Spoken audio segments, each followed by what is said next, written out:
Hello Kabalay! Another day, another real estate video. Kabalay JM Balog here, a licensed real estate professional. So Kabalay, are you still looking for a property here in the south, specifically Cavite, near sa Las Piñas, near MCX, SLEX, and Alabang? This can be your option, itong ating house tour for today. So right now Kabalay, nandito tayo sa may Catherine Place 5, Bacoor, Cavite.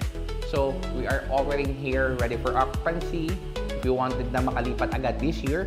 And also, we have pre-selling units, na kung hindi ka naman nagmamadali and you want an investment. So, mga Kabalay, samahan nyo ako sa ating Catherine Place 5. Tara, mag-house tour tayo.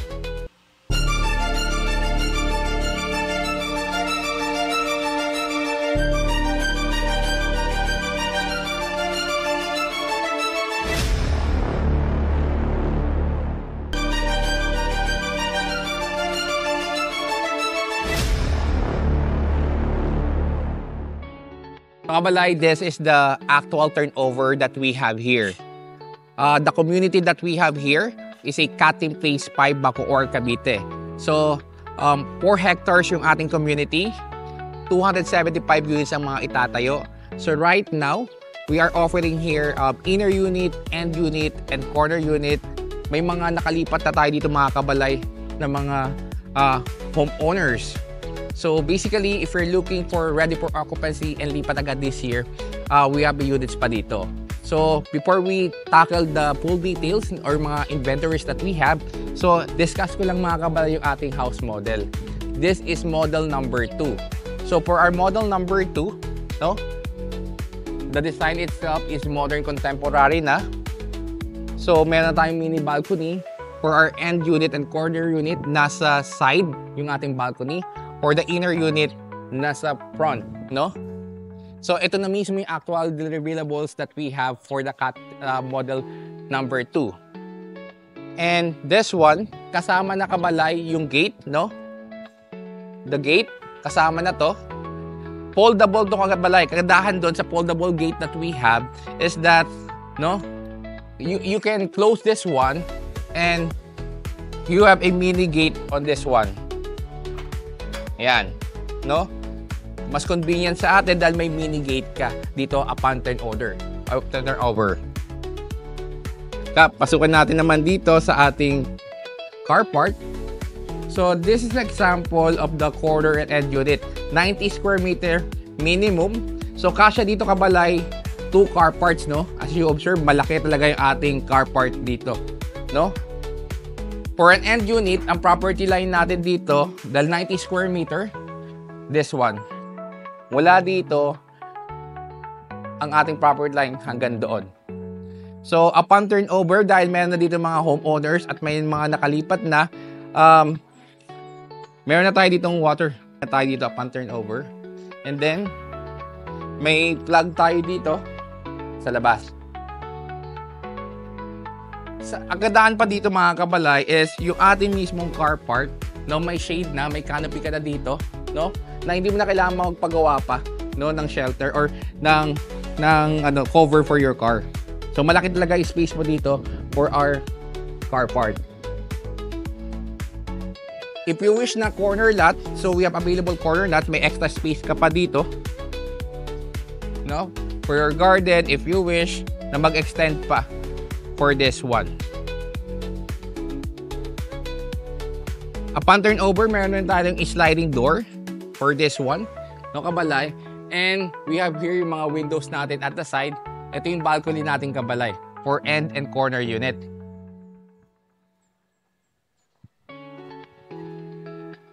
Then may access ka pa dito going to your utility area. Mga Kabalay, akarin natin.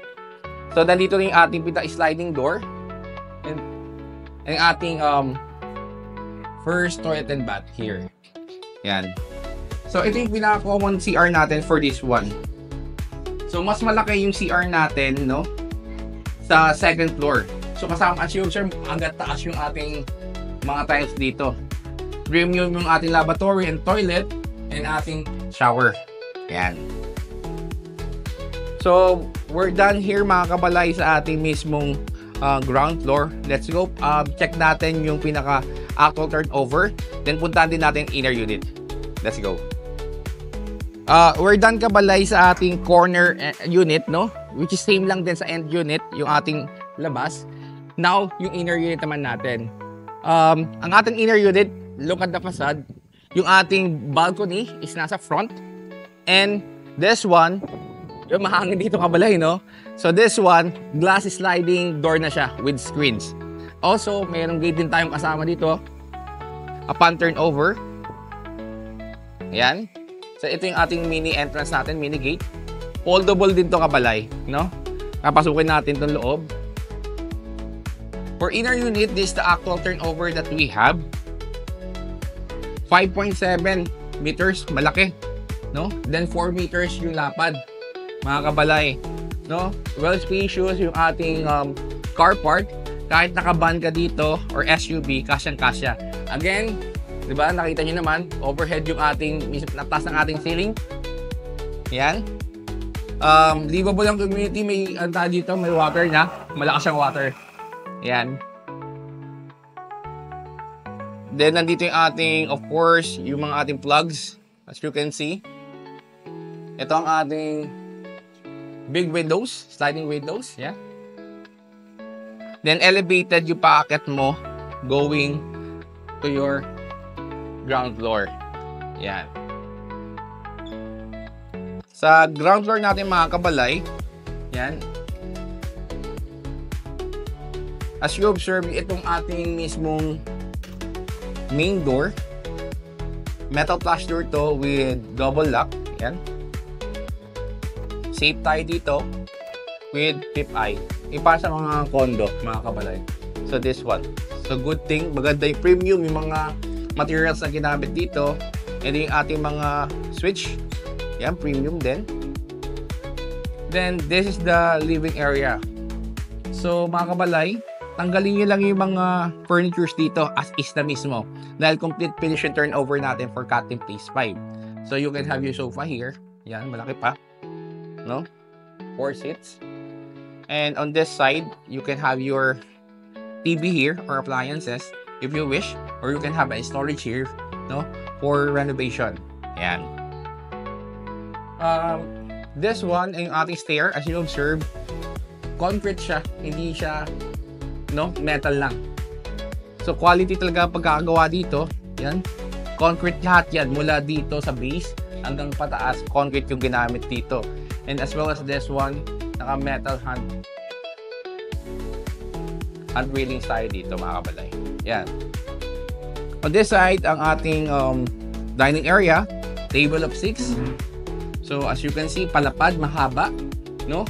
Kasyang-kasya yung family mo dito, kahit may guest ka or small family ka or big family ka, table of 6, saktong-sakto. Lagyan mo pa ng ganitong accent ng light, di ba? That gives you a, di ba, kakaibang design ng yung property. Yung ceiling natin mga kabalay, as you can see, as is na yan. Dahil complete finish to, mataas yung ating ceilings, no? If you wish na lagyan pa siya ng drop na, no? Drop ceiling pwede. Pero this one, ang ganda na ng ceiling natin, no? Ayan na mismo yung deliverables natin upon turnover. Dito naman mga kabala, yung ating kitchen area. May base cabinet na tayo upon turnover. And also may hanging cabinets na tayo. No? Ito ang kagandahan natin sa may Cat-In Place. Bibihira mga kabalay sa mga property right now na may hanging cabinets na nakasama. No? This one is magandang deal na sa atin to have this one hanging cabinets. You can put your fridge here and this one your stove. No? Yan. Good thing meron ng hanging cabinets. Maganda yan. At least di na kayo magpapagawa pa later on. On this side naman mga kabalay, going to our utility area or service area, may sliding door na tayo dito, no? Yan. With screen na rin to. So dito, pwede ka magkaroon ng dirty kitchen if you wish. Laundry area. Yan. Malakas yung mga tubig natin dito. Yan mga kabalay. And this is our first bathroom that we have. So medyo maliit yung bathroom natin sa ground floor compared sa ating second floor. Yan, hanggang tiles na, hanggang taas na yung ceiling. Sa ating tiles na hanggang ceiling na. Pwede yung ating lavatory, then ating toilet. Quality. Hindi tinipid yung mga materials natin dito.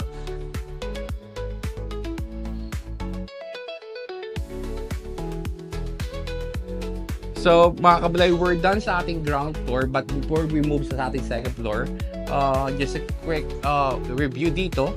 So, what I like here is malaki talaga yung ating ground floor. Space natin dito sa may Catherine Place 5 na model number 2. So, same lang din siya sa model number 1. Pinagkaiba lang yan niya, mga kabalay, yung mismong facade ng property natin.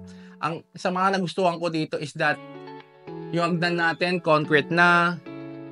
Yung ating, of course, kitchen area, may hanging cabinets, no? May modular cabinets. Maganda to. Bibihira na karoon ng modular na hanging cabinets, pattern over, and granite yung ating mismong ginamit dito. Yan, mga kabalay. Well spacious for our dining area and also for our living area. Mataas ang ating ceiling.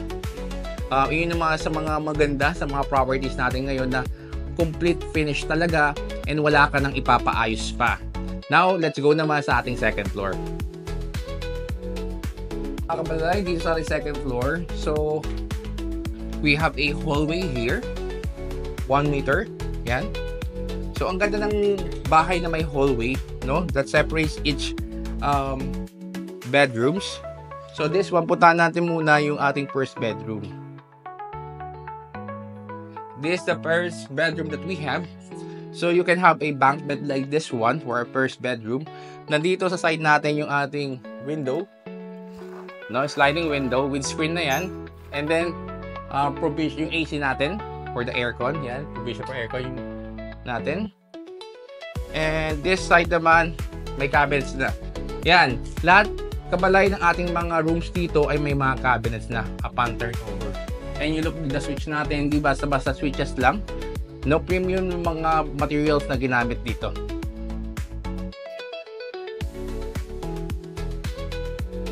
This is our second bedroom.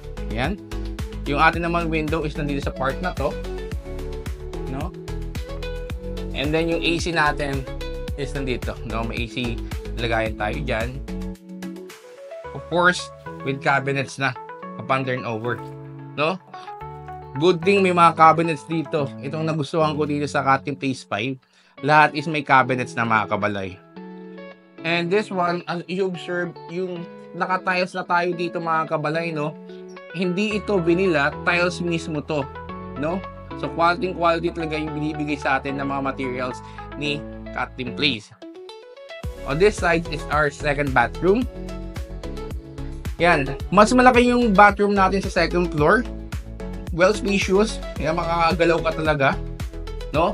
Ito, guys, so, ito mismo yung mismo yung turnover sa inyo na no shower type, no? For your family, you can have your dito, colds and hot, no? Yung lavatory natin same dun sa baba din at saka yung toilet, premium talaga. Tapos in premium yung mga materials and deliverables na ibibigay sa inyo dito. Yan, ganda laki.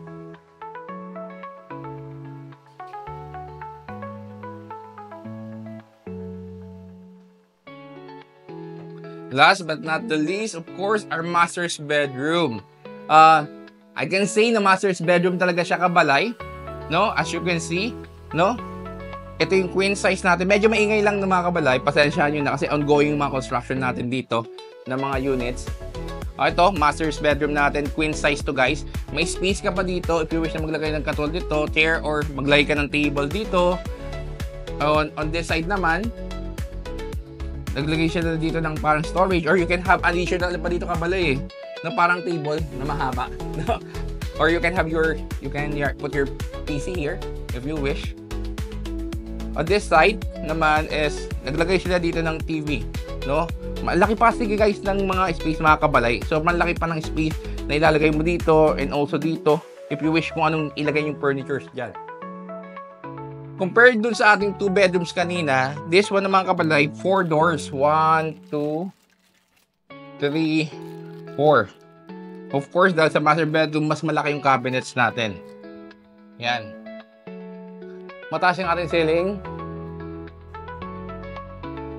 And this one, we have the mini balcony. Going to your mini balcony is naka-sliding glass door ka na. Yan, that gave you, no, yung ambience, no, na modern type ambience. Ito yung mini balcony natin. pan turnover, may mag-glass dito, which touch, no? And then, ito yung pinaka-distance niya. Later on, if you wish na extend pa, no? Yan ang kagandahan dyan. So, malaki pa yung space mo dito and you have the balcony on your own sa ating master's bedroom.